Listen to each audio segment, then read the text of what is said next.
காய் முதல்ல 390 கிராம் ஒரு இது ஒரு காய்.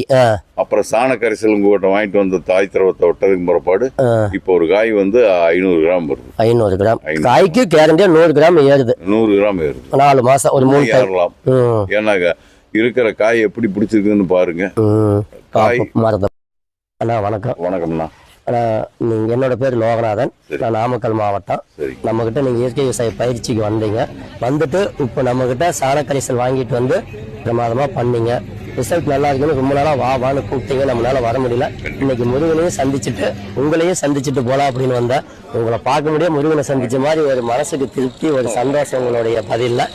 மற்ற விவசாயிகளும் நல்லா இருக்கணும்னு நினைக்கிற ஒரு எண்ணம் வந்து கண்டிப்பா அதுக்கு ஒரு நன்றியை கண்டிப்பா நம்ம சொல்லிக்கணும். மற்ற விவசாயிகளுக்கு போய் சேரணும்னு நினைக்கிறீங்க. 4 மாசத்துக்கு முதல்ல உங்ககிட்ட பயிற்சிக்கு வந்தேன். 4 மாசத்துக்கு வந்து தாய் திரவம் வாங்கிட்டு வந்தேன்.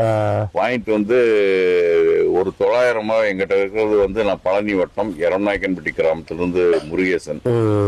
900 மரத்துக்கு மட்டும் இதை அப்ளை பண்ணேன்.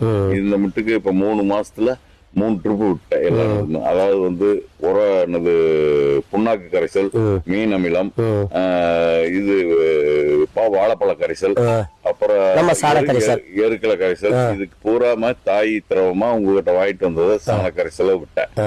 எல்லாமே மீன் அமிலம்லாம் வந்து 10 நாள் தயாராகுது. செலவு குறையுது.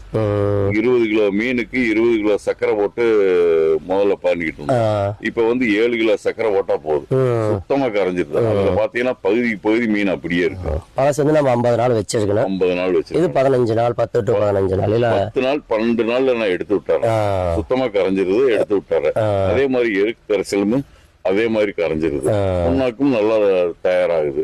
இப்ப 3 ட்ரிப் விட்டுருக்கிறேன். காய்க்காத மரம் எல்லாம் காய்ச்சிருக்குது. மரம் பச்சையா இப்ப பளிச்சுன்னு மரம் பூரா பசுமையா இருக்குது. எங்க ஏரியாவில வந்து இந்த மாதிரி பசுமையான தோப்பு இல்ல.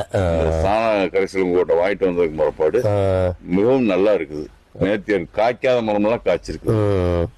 எல்லாமே வாங்கிட்டு வந்து ஃபுல்லா எக்ஸ்டெண்ட் பண்ணிட்டீங்க. இது இல்லாம இன்னொரு தோப்பு இருக்குதுன்னு சொன்னீங்க.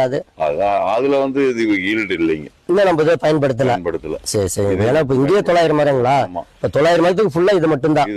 இல்ல, அது கூட ஜீவாமிரம் தான் வந்து 20 நாளைக்கு ஒருக்கா அது ரெகுலரா கொடுத்துட்டு இருக்கிறேன். நான் மாத்தவே இல்லை. அது பாட்டுக்கு போயிட்டு இருக்கு. ஆனா இது கொடுத்ததுக்கு மறுபாடு ரிசல்ட் நல்லா இருக்கு. ஜீவாமிரதம் கொடுக்கறப்ப இந்த அளவுக்கு ரிசல்ட் இல்லைங்க. இல்ல. இப்ப மரத்தை பாத்தீங்கன்னாலே உங்களுக்கு தெரியும் எப்படி காய் பிடிச்சிருக்குது, என்ன வரும் நல்லா இருக்குது. ஆனா என்ன அந்த 900 மரத்தை வந்து நீங்க நம்ம இதுக்கு கொண்டுகிட்டு வரல. ஆனா இது பிறந்தா போடுறீங்க. அதுக்கு எவ்வளவு செலவு ஆகுதுங்களா? ஒரு இதே 900 மரம் அங்கிட்டு 900 மரம். அதுக்கு வந்து 70,000 ரூபாய்க்கு போக ஆரம்பிச்சிருக்கேன். வருஷத்துக்கு 2 ட்ரிப் வைக்கணும்.